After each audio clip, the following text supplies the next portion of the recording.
This is the Living History Podcast, broadcasting live across the airwaves. Hello everyone, welcome to Living History and the next of a special series of episodes I'm doing from the Australian War Memorial in Canberra, and joining me is a very special interviewee. It's the Director of the War Memorial, Dr. Brendan Nelson. Dr. Nelson, thank you very much for joining us on the podcast. My great pleasure, Matt. Thank you. I should start off by saying the last time I saw you was at the start of the month at Canberra for the 75th anniversary of the Canberra Breakout. Didn't they do a wonderful job down there commemorating that event? Australians can be very proud of what the people of Canberra have done in fact, the day after the breakout to today, they've led the way in really helping us as a nation come to terms with the impact, particularly of the war with Japan, had upon us, and in leading reconciliation following the war, led by those men, and they were men of the local RSL. So to go there 75 years after the event and see what's been achieved, and it's had a rippling impact right across Australia and, of course, into Japan itself. So bloody proud of them, actually. Yeah, I agree. I grew up in West Wyalong, just down the road from Canberra, so I've been visiting that site for a long time. And to me, Canberra is a great example of how memory and remembrance and commemoration isn't just something that belongs in the past, because it's such an evolving story in Canberra that continues from the Second World War onwards to today and well into the future. It's a really great example of the importance of commemoration, isn't it? Well, it is, and it also illustrates that this history and how we approach that history, how we memorialise it and remember it, actually has a lot more to do with the future than it does the past. And so to see what has happened in Canberra and continues to do so is extraordinarily important. And of course, here at the Australian War Memorial, we have two Australian George Cross recipients commemorated, as we do the story of what happened in Canberra with the breakout, and then what subsequently was done to build our relationships with the Japan that is vastly different from the one we were fighting in the 1940s. I first met you several years ago when you were the Australian ambassador for the European Union and based in Brussels. And as I understand, speaking to you then, you had the opportunity to visit Flanders quite often, and particularly the town of Ypres. And listeners would know that Ypres is the focal point for commemoration of the ghastly First World War battles that occurred in that area. And the Menin Gate memorial to the missing and the last post that they play every day. How was it for you in this very important role as a representative of Australia? How was it for you visiting those battlefields, walking that ground, attending that last post service at the Menin Gate? I did many things on behalf of Australia as our ambassador to the European Union and NATO. And I met heads of state, presidents. I constantly engaged those key institutions on behalf of our nation. But it was the time I spent in the cemeteries in Flanders, in Belgium, and at the Menin Gate that were the most meaningful to me of all the things I did. On my last night in Brussels as our ambassador, my wife and I went to the Menin Gate again, and we were just waiting for the ceremony to begin, and Benoit Motry, who's the president of the Last Post Association that delivers the daily Last Post ceremony, he leaned over and he said, "Ambassador, this is your 74th visit." And I said, "Benoit, have you been counting them?" And he said, "Well, we weren't at first, but we noticed you were coming more often than anyone we've ever seen." And I said, "Mate, if it was in Brussels instead of Ypres, I would have come every night." And it was remarkably special, and I had some of the most immensely rewarding experiences of my life at that Menin Gate. I remember one afternoon my EA came in and said, "I got a phone call from a school teacher from Gundawindi High School." And I said, "Really?" And she said, "Yeah, they've got a group of kids from Gundawindi at Menin Gate tonight, and they want to know if you're going." And I said, "Don't they realise it's an hour and a half drive?" And I said, "I've got a diplomatic dinner on tonight." And I said, "Look, please tell them apologies, but I won't be there." So about half an hour later I said, "Look, Gail, ring them back, pull me out of this diplomatic thing. I'll go down to the Menin Gate." And there were 6 girls, and they were girls, from Gundawindi who actually had a relative on the Menin Gate of the 15 kids from the high school that were at the visit, and all 6 recited the ode in unison, and these kids, like all of the Australian kids that I encountered at the Menin Gate, they had an excited sense of reverence about being at the Menin Gate that meant so much to them. So, yeah, immensely rewarding. For those who don't know, at the Menin Gate, they play the last post every night to commemorate the more than 50,000 soldiers on that memorial, including more than 6,000 Australians.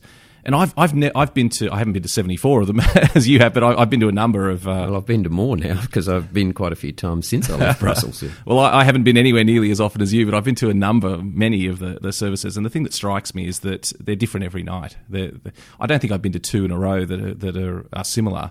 And they just do a wonderful job. Did that experience and that emotional experience, that incredibly emotional experience of standing there so many times at the Menin Gate, did that change your outlook on commemoration, on the way that we should remember our soldiers from the First World War? I don't know. I suspect it probably did. You don't realise what you're learning when you're learning it in life, no matter how young or not so young you might be. And the most significant ideas and thoughts that have most challenged and transformed my own thinking and outlook have often come in random moments of quiet revelation when I didn't really appreciate that I was learning anything.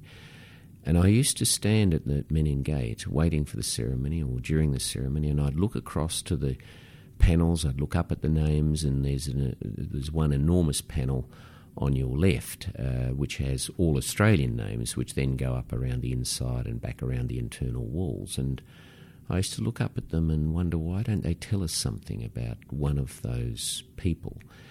And I had many experiences. In fact, my wife and I went to the Menin Gate one New Year's Eve. Rather than join the party scene with the diplomats, we thought, no, we'll go down the Menin Gate. And there were only 20 people there. It was minus 8 degrees, a beautiful still night. And of those 28 were Western Australians. And just very powerful impact. And what's also rewarding is you see the impact of the Menin Gate and the ceremony being conducted and the wreath laying and on the people that are there. Extremely emotional in so many ways, and it's really about an ennobled memory. And also the Menin Gate, as does the Australian War Memorial, it prompts us to ask ourselves, do we continue to be people that are worthy of the sacrifices that have been made for us? You've been director of the Australian War Memorial now for 7 years, and you're moving on at the end of this year. When you began, did you feel the weight of that legacy? We're sitting here now looking out on the magnificent building, first envisaged by Charles Bean. Did you feel the weight of that legacy, of the importance? And how did you make your mark when you first began, given the weight of history and the attention that would be on every decision you made in this institution? Well, I found out quite by accident that the job was available, and when I found out, the moment I found out, I applied for it, and then came back to Australia for an interview, and I couldn't believe my good fortune when I was advised that I was going to be appointed as the director. And I think in life you don't know what you don't know, and so when I came here, I didn't really know what to expect. I knew that it was a position of immense responsibility, that this is a place where we don't just tell the story of the Australian experience of war, but we reveal our character as a people, we reveal our soul. And certainly firmly imprinted on my mind were those cemeteries that I'd gone through in Flanders and in northern France, and in an earlier life, to Changi and Bamana and other places throughout the world, and I was conscious of that. But it wasn't until I got here that I really appreciated the full responsibility of being the director.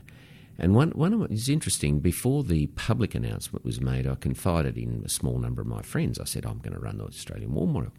One of my friends said to me, he said, what?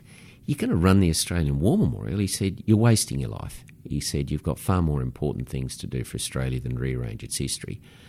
And I said to him in part, it's actually got a lot more to do with the future than the past. And one of the things I'd learned through my period is certainly being Minister of Defence, and then through opposition leader, and then as our ambassador to NATO and the EU, is the world isn't just changing. I actually think humankind is moving to a new age.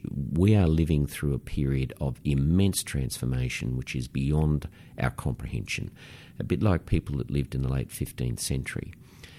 And so you ask yourself, I ask myself, well, what's most important for us in this? And it is to never lose sight of who we are, in what we believe as Australians. What are those values that define and bind us as a people, truths by which we live? What are those things that are worth fighting to defend, politically, diplomatically, and sometimes militarily? And they are encapsulated by this Australian War Memorial, not the building, not the things that are displayed within it, as important as they are. It's the stories of the men and women and the values that are in and have been in these men and women that wear our uniform. That's the kind of gravity of how I saw it.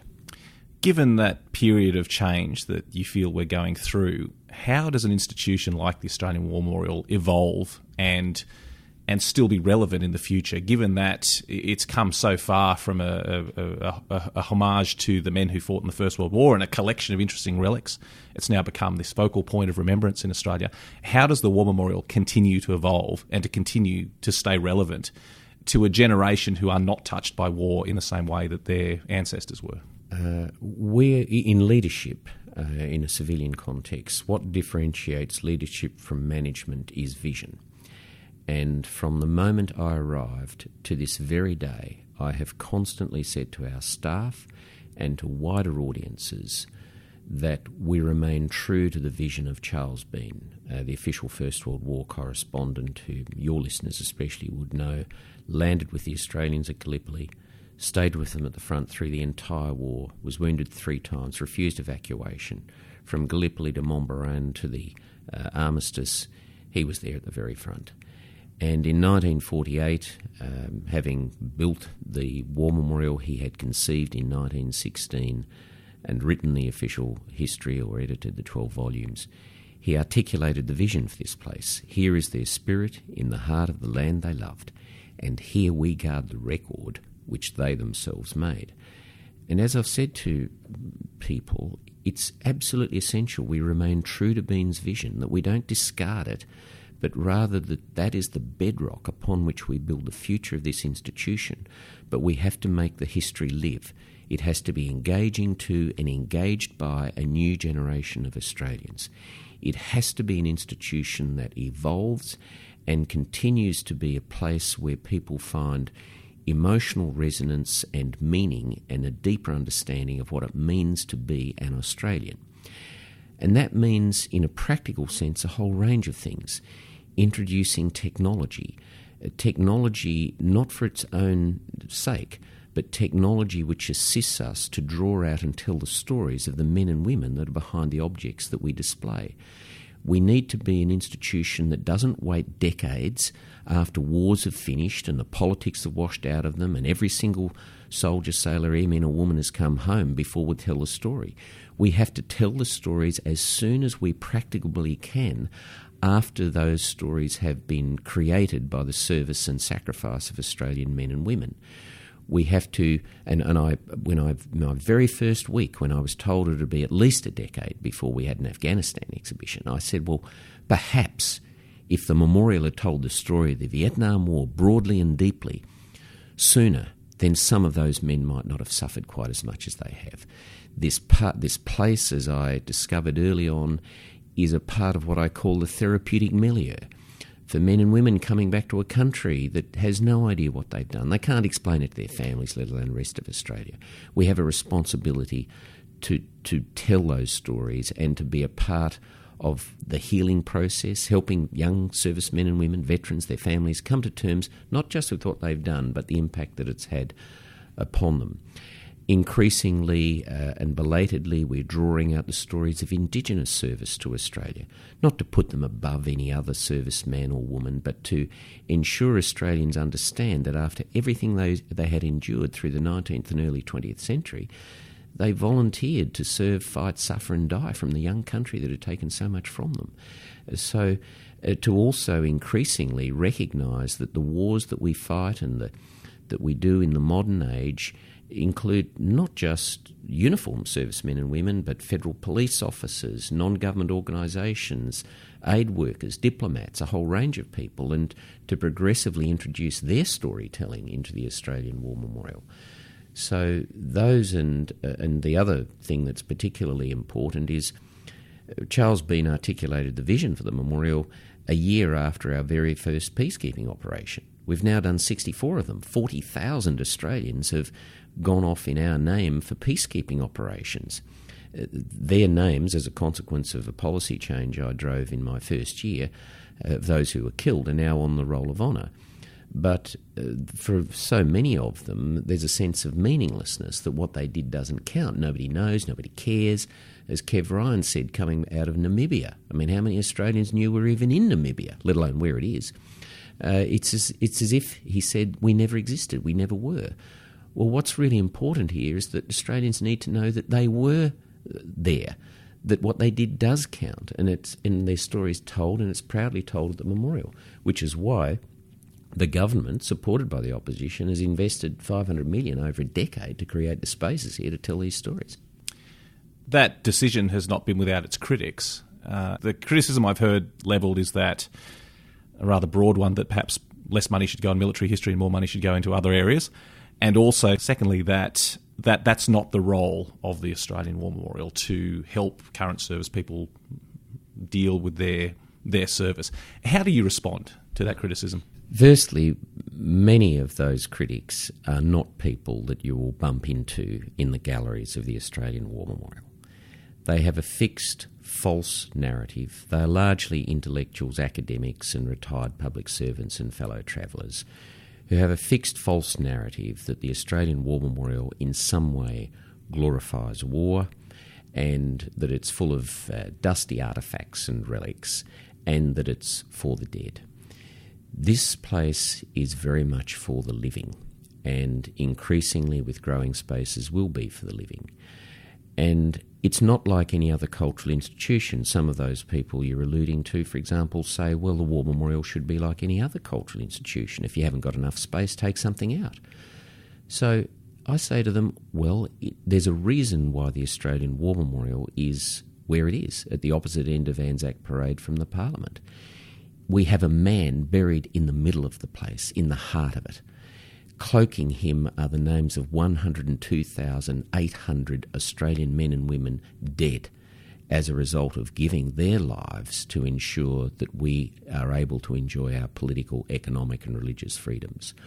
We are not about to remove the half of the First World War galleries, for example, because the centenary's gone and we want to put in an Iraq exhibition. That is not this place at all. Under no circumstances does any serious person countenance that we should do such a thing. I also say, as many of your listeners would know, I have a medical background and I'm a patron of 9 charities, one of them's Lifeline. Within 2 months of getting here, I realised that the power of this place to heal. And what I discovered is immense emotional release of people here. We see it every day, not just up in the Roll of Honour, but in the galleries, people breaking down. There is currently not a single place that you can take a person having an emotional breakdown in the Australian War Memorial. Not a single room, not a single place. There will be in the new galleries. I put all of our staff through the accidental counselling program that Lifeline runs, which equips you with the skill to be able to help a person that's being extraordinarily emotional in front of you. Only a few weeks ago, I'm walking past the Afghanistan Welcome to Tarankot sign and the blast walls which we've created, which we invite veterans who've served in Afghanistan and naval ops in support to sign. I noticed a young man on one knee with his hand on the wall, very emotional. It's in an access corridor, by the way, so lots of staff are walking past just to get to the back of the building because we've run out of space. And so I stood back and I waited for him to compose himself and stand up, and then I introduced myself, 25-year-old young bloke from Townsville, 6RAR, and he was touching the name of a mate with whom he'd served, who subsequently taken his life. We get that every day. We have young servicemen and women and veterans coming in here out of ours once the crowds are gone and the noise is gone, one who are damaged, and one of the psychiatrists wrote to me and said, I don't know what you've done with my patient. I never thought I'd see him stand in front of that Afghanistan exhibition and sign your wall. Thank you. I mean, how do you put a value on this stuff? So those who say that this is the memorial has no role in the therapeutic journey of troubled veterans, simply has no idea what they're talking about. I mean, one of the photographs which your listeners can't see, but you can see in front of you, Matt, behind my desk, is a black and white photograph of 9 men taken outside their camp at the Menin Camp in Egypt in 1915. And they are members of the 10th Battalion from South Australia. And the man in the top left-hand corner is a man called John Rutherford Gordon. So the 10th was in the second wave at the Gallipoli landing. John Rutherford Gordon survived until October that year. Severe enteric fever, was repatriated back to Australia. He was so ill. He then re-enlisted, got into the Royal Flying Corps, and then subsequently the Australian Flying Corps, got a military cross as a rear gunner observer, retrained as a pilot, survived the war. His nephew told me that he brought John Rutherford Gordon to the Australian War Memorial in 1972, and he said when we walked up the front steps, he got to the foyer and he suddenly broke down with immense emotion, and he said, "All those young men gone, all gone, their lives just gone. This is just so emotional for me to come in here." It has always been a place of, as I say, of emotional meaning and part of the healing, for young servicemen and women. The other thing I'd say on the nuts and bolts of this, by the way, not a cent of this money is coming out of the Veterans Affairs budget. Over the same period of time, our nation will spend $120 billion on veterans. We will spend over $230 billion buying equipment for our defence personnel. Over the last 20 years, this country has created 100,000 veterans, by definition all pretty young, and their families. In that same period of time, we spent $22 billion sending them to wars, peacekeeping, humanitarian, disaster relief. We spent $400 billion equipping them. And now as a nation, we are going to spend $500 million over a decade to create the space to tell the stories of what they've done in our name so we can understand it, and also so we can say to them, we're actually proud of what you did, as proud of what you did as we are of those young men who landed on the beaches of Gallipoli, struggled at Ishiwava or Kokoda, held the line at Kapiong, or fought at Long Tan or Coral Balmoral. That's what we're doing. Just finally, when it comes to your legacy at the Australian War Memorial, what are you most proud of? The initiatives you've created here, the changes you've made in 20 years when people look back and they look at this institution, what are they going to remember Brendan Nelson for? Well, look, that's judgment for others to make, but I'd like to think that the two things that I mean the most to me, and when I say I've achieved this, it's not me. It's an entire team of people, our staff, our volunteers, the support of our council members and so on. But the two things that really I'd like to think people would feel have been the right thing to do is significantly increase the commemorative role of the Australian War Memorial, the focus on what I describe as the ennobled memory, that we play a role in giving people.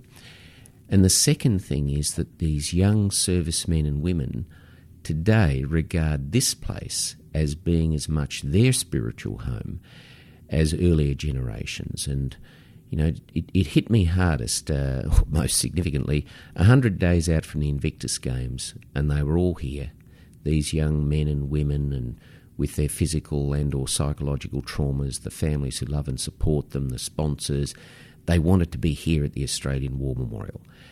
That means a great deal to me in terms of transformation, and I think back to that young soldier in October 2012 when my appointment here had been announced, and I was in Afghanistan with the Secretary-General of NATO, and this young soldier says, why is it I can go to the War Memorial and take my son, but I can show him what his great-grandfather did, what his grandfather did, but why can't I show him what I'm doing?